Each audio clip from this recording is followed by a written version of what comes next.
For years, what we were told and what we knew about the Saturn was only half-truth, sometimes just wrong, but the mysteries of the cocktail all started with its creator, Jose Valencia Galsini. Galsini would go on to be known as J. Popo Galsini, and most of what we know about Popo comes to us from the work of historian David Wondrich, who covered the life of Galsini in a piece featured in the Daily Beast in 2020. This piece is a must-read and one of the most interesting looks at a bartender's life. Popo was born in the Philippines and came to the United States via steamship in 1920. According to Wondrich, Galsini arrived as Jose Valencia Galsum. It's on the steamship Shinyo Maru on the journey from Hong Kong to San Francisco that Galsini first takes up bartending. The Shinyo Maru was one of 3 streamliners built in 1911 that offered luxury first-class accommodations. Galsini's personal life was a little bit of an unknown. He marries several times, all to women 17 to 20-ish years old, all of which he is much older than. He even marries twice in a 5-month period by using different names. Galsini would officially begin his bartending career once he arrived in California, working at places like the Kona Kai, the Outrigger, the Islands in Phoenix, the Disneyland Hotel, and many, many more locations over the next 54 years. Over the course of Galsini's career, he comes up with many cocktails, including multiple cocktails that will win the California Bartenders Guild Championship. But none of these cocktails would go on to capture the attention of the masses. None would be cemented as Tiki classics until Jeff Beachbum Berry stumbled upon a rocks glass in a thrift shop for a cocktail called the Saturn and the proclamation of International Bartenders Association World Champion. But was it ever a world champion, and how did the Saturn get its name?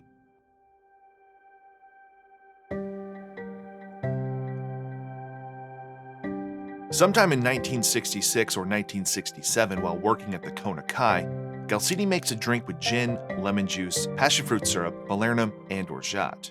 And a note which will be important later: this was a small drink, only 3 1/4 ounces of liquid before being shaken. The drink was originally named the X-15, named after the North American X-15, a hypersonic rocket test aircraft operated by the United States Air Force and NASA. While Orange County is far away from Cape Canaveral and Houston, the Los Angeles area was home to many aviation companies that built things like planes and rockets, including North American Aviation, that had an office in El Segundo in the 1960s. The first flight of North American's X-15 took place on June 8, 1959. Only 12 pilots ever flew the X-15, the most famous of which was a veteran Navy pilot by the name of Neil Armstrong. There were 3 X-15 aircrafts built, and 8 of the pilots that flew them actually flew into space. Armstrong, coincidentally, not being one of them.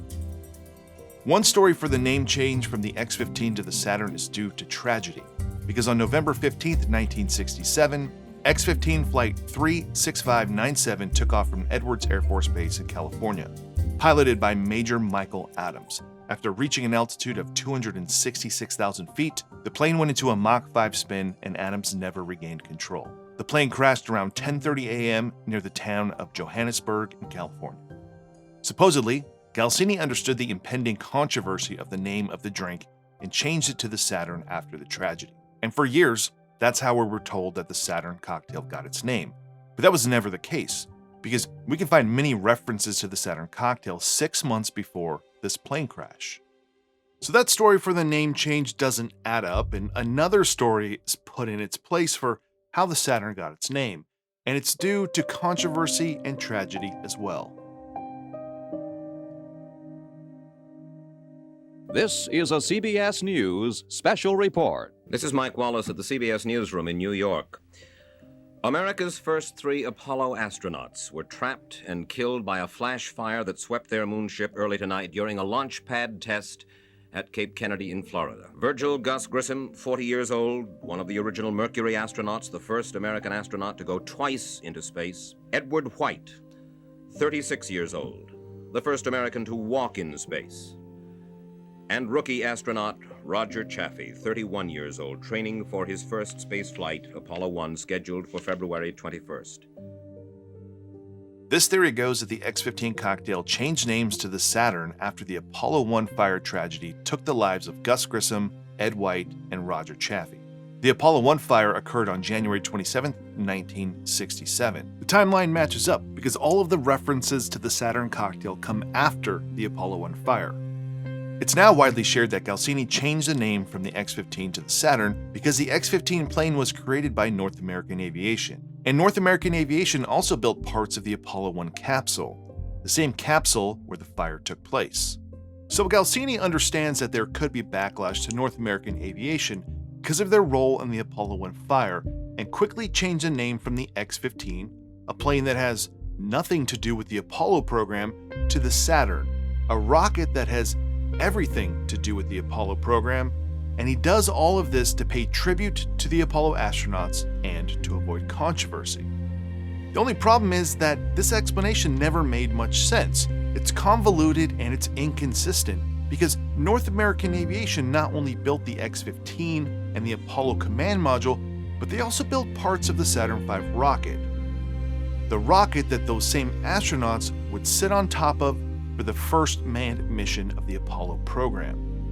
But when it comes to controversy in the world of cocktails, what patron coming to the Kona Kai would know that the X-15 was connected to North American Aviation, which was also connected to the Apollo program? Almost none of them, except for a few, because unlike North American Aviation that was headquartered 40 miles away from the Kona Kai, there was another aviation company that was located in Santa Monica and Huntington Beach, one whose employees and executives would frequent the Kona Kai. You're going to become part of this tradition yourself. Welcome to Douglas.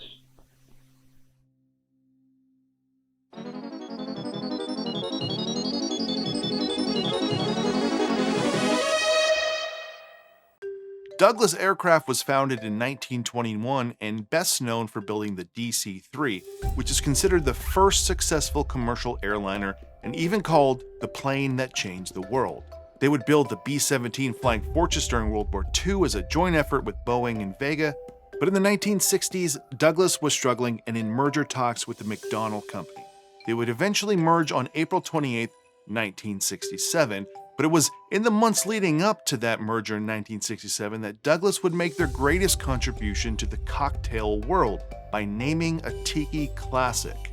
After work one day, an executive from Douglas would visit the Kona Kai, where Galsini would serve them his new drink called the X-15, a drink named after their competitor up north. The executive, or high shot as he'd be referred to, couldn't let that slide at their local bar, because they were helping build their own rocket right down the street. A bigger rocket. So when he was served this drink from Galsini, he said, "The Saturn flies higher than the X-15. If you want to go to the moon, try a Saturn." That sounds almost too good to be true, maybe even made up, but it doesn't come from conjecture or tall tales. It comes from an interview with Galsini in 1967. But this new cocktail served to an employee of Douglas Aviation, would it go on that summer to be a world champion cocktail as proclaimed on the infamous glassware found by Beachbum Berry, a title featured in countless cocktail books and even on bar menus? No, it would not.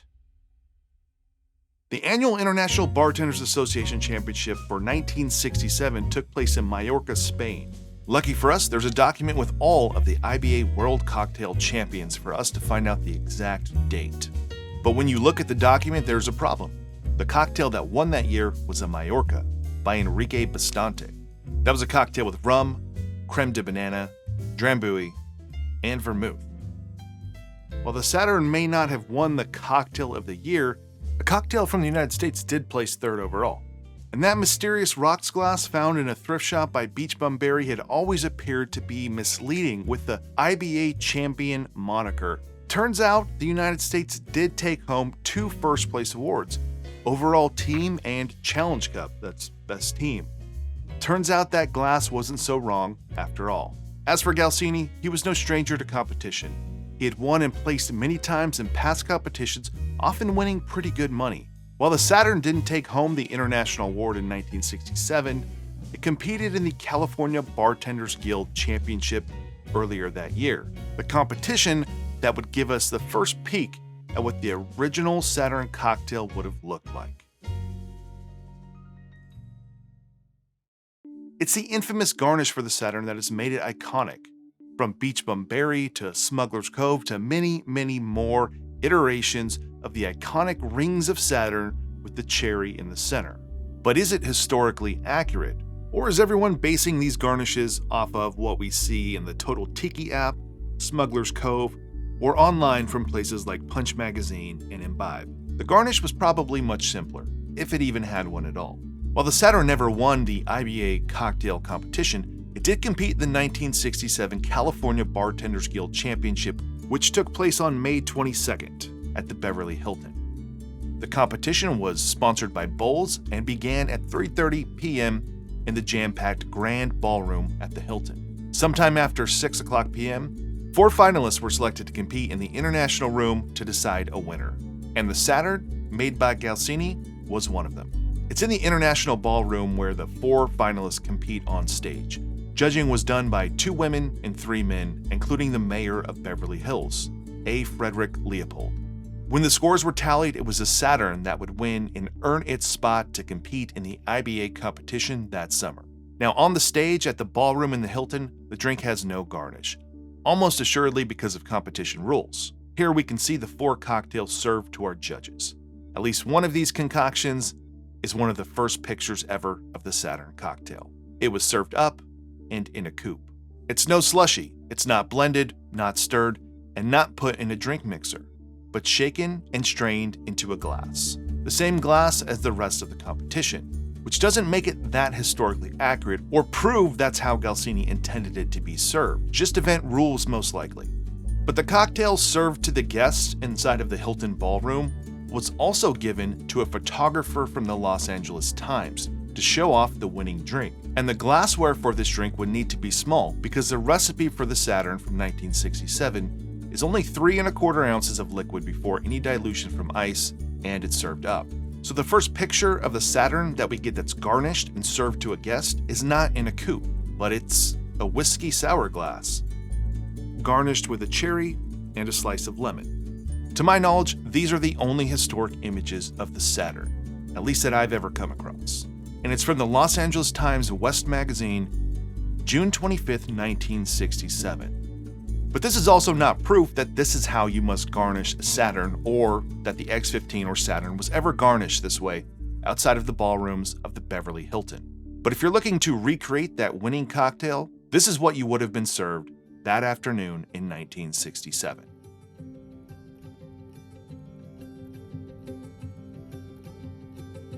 While the method of building the drink as well as the glassware and garnish have changed over the years, the drink has remained the same since 1967. Many Tiki recipes are secrets, whether that's intentional or a recipe is simply lost to time.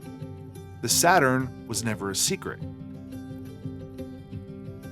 In addition to it showing up in the Los Angeles Times, the recipe is shared in the Evening Citizen News and multiple times in the Santa Ana Register in 1967. But for the next 30 years, it would not be known, not until it showed up in Beachbum Berry's Intoxica. It begs the question, what if he didn't find that glass? How long would it have taken for someone to find this recipe, and once found, would anyone have cared about this drink or the bartender behind it? That's just something we'll never know.